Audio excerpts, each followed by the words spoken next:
सोनीपत में anti corruption bureau के director पहुंचे, अधिकारियों के साथ बैठक हुई और भ्रष्टाचार को लेकर साफ संदेश दिया गया।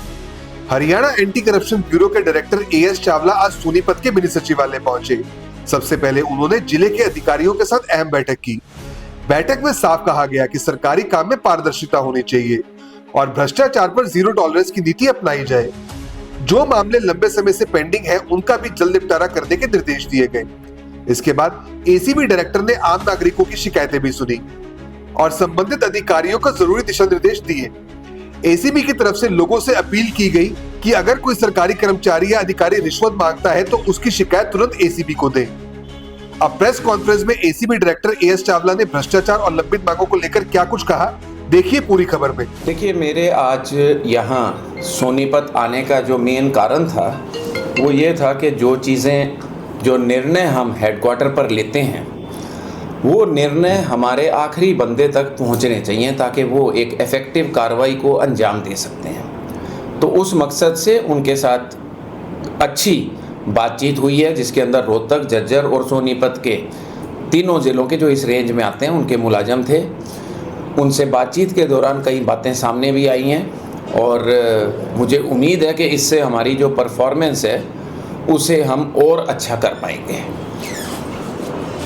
सर, जनता को जागरूक करना हो या अवेयरनेस करनी हो लोगों में किस तरह से, क्योंकि लोग डरते हैं आज के दिन भी, बताने के पीछे हटते हैं। उसी बारे में जी हमने एक दो कदम जैसे नए उठाए हैं। हमने ये भी निर्णय लिया है कि जो पिछले 5 सालों में जिन हमारे लोगों ने मुकदमे दर्ज करवाए और उसके बाद कोर्ट के अंदर गवाही तक दी, उन सब को भी सम्मानित किया जाए रहेगा। क्योंकि लोगों को सजा कराने के बाद थोड़ा सा ये लगता है कि जी विजिलेंस ने अब हमारा ध्यान रखना बंद कर दिया, तो वो चीज़ भी अब चालू की जा रही है। सर, बड़ी बड़ी कई तरह की जांचें आपके पास पहुंचती हैं, सर गवर्नमेंट यूनिवर्सिटी हुई या और कुछ हो, उनकी जांच पर हर में लटकी रहती है और समय पर पूरी नहीं हो पाती।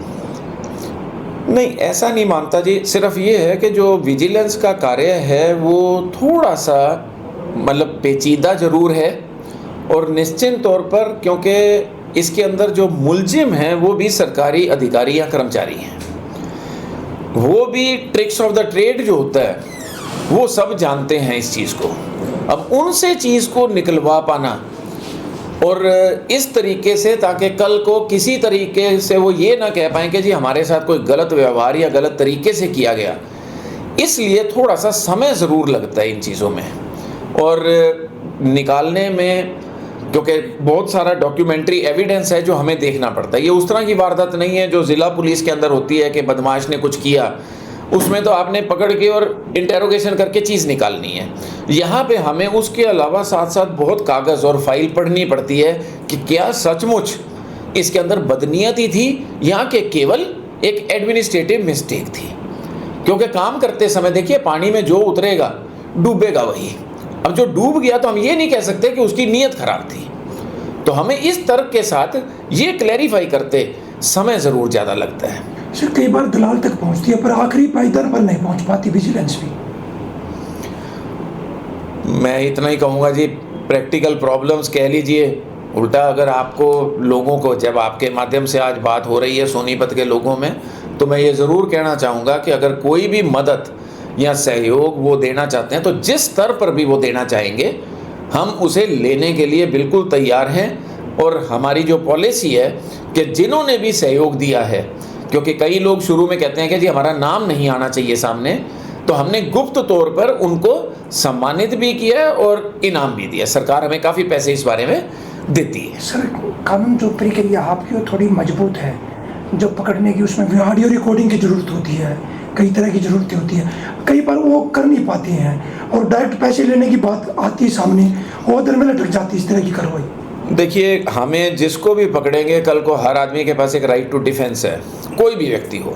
अब वो डिफेंस के लिए जब कोर्ट में जाता है तो कोर्ट हमारे से एविडेंस मांगती है, क्योंकि देखिए किसी भी सरकारी अधिकारी या कर्मचारी को कच्चे ग्राउंड के ऊपर अगर मैं अरेस्ट करता हूँ तो वो इसको चैलेंज करेगा और उसको डेफिनेटली इस चीज़ का बेनिफिट दिया जाएगा अगर मेरे पास एसेंशियल्स उसके नहीं हैं। तो ये एक मजबूरी कह लीजिए, लेकिन अगर हम इस मजबूरी को हटाते हैं जी तो फिर दूसरी तरफ देखता हूँ तो इसका बद इस्तेमाल भी हो सकता है। तो जब कानून बनता है जी, तो वो ये देखता है कि न्याय संगत बात की जा सके। तो मैं जो प्रोसीजर है जी उससे संतुष्ट हूँ। सिर्फ ये है कि बदमाश हमेशा सियाना बनने की कोशिश करेगा, हमें किसी ने नहीं रोका कि हम उससे बेहतर बने। तो इस सोच के साथ मैं अपने टीम वालों को कहता हूँ कि आप बदमाश इंटेलिजेंट हो रहे हैं, अपने आप को सियाना बनाई जा रहे हैं, आप उससे सियाने बनो। और शायद अगर नौकरी जो इतनी बड़ी मैंने की उसमें मैं यही समझता हूँ कि ये खेल ही है कि कभी बदमाश आगे हो जाता है फिर हम आगे हो जाते हैं। लेकिन निश्चित तौर पे जो अभी तक की कार्रवाई हुई है यहाँ पर हरियाणा प्रदेश के अंदर, तो पिछले हमने 1 जनवरी से हमने एनालिसिस जो किया था काफ़ी संतोषजनक है, क्योंकि आज की तारीख में ऑन एन एवरेज हमारी तकरीबन दूसरा दिन हम ढलने नहीं देते उससे पहले हरियाणा में एक आदमी उठ जाता है। और हमारे को सरकार की तरफ से भी बिल्कुल क्लियर सिग्नल है कि जो भ्रष्टाचार करने वाले हैं, जो आम आदमी को तंग करते हैं, मतलब जिसको देसी भाषा में अगर मैं कहूँ तो ये है कि भाई वो खून ही निचोड़ ले उसका, ऐसे बंदों को हमने सबसे पहले टारगेट किया हुआ है। और इसी संबंध में हमने एक लिस्ट भी बनाई है जो 190 अधिकारियों ऑब्लिक कर्मचारियों की है। इसमें मैं ये स्पष्ट कर दूं कि कोई भी डिपार्टमेंट, कोई भी व्यक्ति किसी भी ग्राउंड पे ये प्ली नहीं ले सकता कि जी मेरे को टारगेट किया जा रहा है। कोई ओहदा नहीं देखा हमने सिर्फ ये देखा कि इलाके में उस बंदे की शोहरत ये है कि जी ये आदमी या ये लेडी जो ऑफिसर है, ये तो कुछ भी हो जाए पैसे के बगैर गाड़ी इसकी चालू ही नहीं होती। सर जो टारगेट किया उसमें कोई डिपार्टमेंट भी? सभी डिपार्टमेंट के लोग हैं जी, उसमें हमारे पुलिस विभाग के भी लोग हैं। और आपको असलियत बता दूं तो 2-3 हम अपने विजिलेंस वालों के ऊपर भी टारगेट कर रहे हैं। मतलब हमारी वो ऊपर लेवल पे है, दायरे पे, कि हम कहीं ऐसा ना हो कि जो हमारा अधिकारी या कर्मचारी है वही कहीं कोई गड़बड़ ना कर रहा हो। सर जिस तरह से आप विजिलेंस में बहुत शक्ति ताकत से आगे बढ़ रहे हो, अब तक आपने पूर्ण हरियाणा में अब तक कितने आरोपियों को पकड़ के अंदर पहुंचाया है जो रिश्वत के मामले में सम्मिलित? देखिए, जो इसमें 2 तरीके से होता है जी। एक होता है जिसके अंदर हम रंगे हाथ रेड हैंडेड ट्रैप कहते हैं उसको, और दूसरा होता है जिसके अंदर इंक्वायरी होने के बाद मुकदमा दर्ज होता है और उसके अंदर उसको गिरफ्तार किया जाता है। तो ये सारी प्रोसेसेस इकट्ठी चलती हैं, लेकिन रंगे हाथ जो पकड़ा जाता है उसका प्रभाव सबसे ज़्यादा रहता है। तो वो अभी तक हरियाणा के अंदर हमारे जी 119 रेड आज तक हो चुकी है। 119 रेड का मतलब है जी, क्योंकि मिनिमम भी लगाऊं तो 119-20 लोग तो गिरफ्तार हो चुके हैं। और वाइडली स्प्रेड है जी, ऐसा नहीं है कि किसी जिले में एक भी ना हुई हो और किसी जिले में ज़्यादा हुई हो, और सभी डिपार्टमेंटों के लिए बराबर। सर जो 190 बता रहे हैं लिस्ट बनाई है, इनकी इंक्वायरी चल रही है, इंस्पेक्शन हो रहा है, इनके ऊपर जी निगाह रखी जा रही है कॉन्टिन्यूस। और हमने स्कीम बनाई है जिससे लोग हमें सूचना दे पाएँ, क्योंकि मैं आपको फिर कह रहा हूँ इंक्वायरी खोलना और लंबे प्रोसीजर में जाते हैं जी तो उसमें दिक्कत होती है, वो कॉम्प्लिकेटेड है। फिर आप कहोगे जी कि उसके अंदर साल लगा दिया आपने। हमारी पहली प्रायोरिटी उसके अंदर ये है कि इन लोगों को हम रंगे हाथ ट्रैप कर सकें।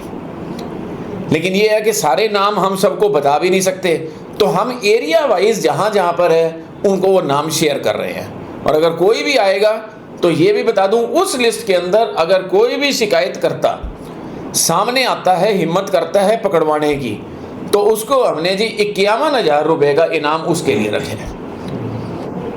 जैसे एक हमारे सोनीपत में, रोहतक में, मैं इन तीनों जिलों में एसपी भी रह लिया, जैसे कबड्डी का मैच हो गया, कुछ हो गया, तो वहाँ एक इनाम घोषणा की जाती है, उससे एक जोश बढ़ता है लोगों के अंदर। तो वो कम से कम 51,000, और अगर कोई और तगड़े अधिकारी ने पकड़वा देगा जी, सरकार से हमें पैसा काफ़ी मिलता है, उसके अंदर कोई संकोच नहीं रहेगा। आपके नोटिस में आए कि एक आदमी ने मेहनत करी और उसको इनाम नहीं मिला विजिलेंस विभाग से, मेरे नोटिस में ला दिएगा जी, गारंटी कहूँ उसको इनाम मिलेगा। सर जिस तरह से कई बार आरोपियों को गिरफ्तार कर लिया जाता है, लेकिन वो कई बार जो है छूट भी जाते हैं, जमानत उनकी जल्दी हो जाती है, तो ऐसे आरोपियों का क्या फ़ायदा फिर जेल जाने का? देखिए, वो आपकी बात से मैं सहमत हूँ। जैसा इन्होंने कहा कि कई बार रिकॉर्डिंग नहीं होती है तब भी रेड कर लेनी चाहिए। देखिए, मेरी समझ के हिसाब से किसी भी व्यक्ति का किसी भी इंसान के लिए जब वो एक बारी रंगे हाथ पकड़ा जाता है और जेल में चाहे 2 दिन ही लगा के आए, एक ऐसा प्रभाव बढ़ जाता है जो उसकी ज़िंदगी भर उसको असर करता है। ज़मानत हो गई एक अलग मैटर है, और कई बारी कानूनन पेचीदगियों से और कई बारी हो सकता है बदनीयती से भी कि एविडेंस कम था, लेकिन हम उसको ये मान के ना चलें कि अगर ज़मानत जल्दी हो गई है तो उसमें एविडेंस जान के नहीं लगाया गया था। कोशिश हमारी पूरी रहती है, कई बारी केस उतना स्ट्रांग नहीं बन पाता, लेकिन अभी तक की जो हमारी कैचेज़ रही हैं जी, उसके अंदर ये शिकायत मुझे किसी भी ज़िले से हरियाणा के अंदर नहीं आई कि जल्दी ज़मानत हो गई है। सर, सरकार भी जीरो टॉलरेंस की बात करती है। आपने भी बताया कि आए दूसरे दिन हम लोगों को गिरफ्तार करते हैं ऐसे भ्रष्टाचारी जो हैं। इसको उपलब्धि मानते हैं या फेलियर मानते हैं जो आए दिन गिरफ्तारी हो? मैं इसको उपलब्धि मानता हूँ जी। देखिए, किसी भी चीज़ को देखने का नज़रिया हर एक का अपना अपना हो सकता है। सवाल ये है कि किसी भी सोसाइटी में, किसी भी समाज में, आप किसी देश में भी चले जाइए, आपको हर तरह के लोग मिलेंगे। अब पॉइंट ये है कि अगर आपके सामने गुंडागर्दियाँ, बदमाशी हो रही है, क्या आप उसको छोड़ देंगे तो आप उसको सफलता मानेंगे? मैं समझता हूँ उसको पकड़ लीजिए। पकड़ने से मैं ये तो कह सकता हूँ कि जी देखो इतने लोग पकड़े गए, लेकिन उसका प्रभाव भी तो धरती पे हो रहा है। आज हमने जितने किए हैं, मेरे पास जो रिपोर्ट्स ग्राउंड से, क्योंकि मैं जी हरियाणा का ही पैदाइश हूँ, नीचे तक मैं घूमा हूँ, कई ज़िलों में मैं नौकरी खुद कर चुका हूँ बतौर SP। मैं जो रिपोर्ट ले रहा हूँ तो उसके हिसाब से जी जो कुछ प्रतिशत होती है जिनको हम हार्डकोर कहते हैं, वो काबू में अभी नहीं आए, मैं एडमिट कर रहा हूँ। लेकिन जो कॉमन था या जो अभी दीवार के ऊपर चढ़ा था कि इस तरफ कूदना है कि उस तरफ कूदना है, अब वो सही जगह कूद रहे हैं। अगर ये भी शुरू हो जाता है जी, तो मैं इसको एक उपलब्धि मानता हूँ, एक अच्छाई की तरफ। क्योंकि अगर मैं उसको चुप कर जाऊँ, पकड़ना बंद कर दूँ, तो ये गुंडागर्दी जी और उग्र रूप लेगी आने वाले समय में। सर, भ्रष्टाचारियों को क्या संदेश देना चाहते हैं? मैं तो यही कहना चाहूँगा जी कि कुछ जिसको मैं फिलोसफिकल कह लो, स्पिरिचुअल कह लो, कि मैंने बहुत देखा जी 10 मकान बना लो चाहे 5 बना लो, मैं तो ये कहता हूँ जिसके पास संपत्ति ज़्यादा होगी वो ज़्यादा दुखी मरेगा पहले। जिसके होगा ही कम, जिसको हम पुराने अपने समाज के अंदर कह देते भाई ये तो मलंग है, तो मलंग खुश जाता है।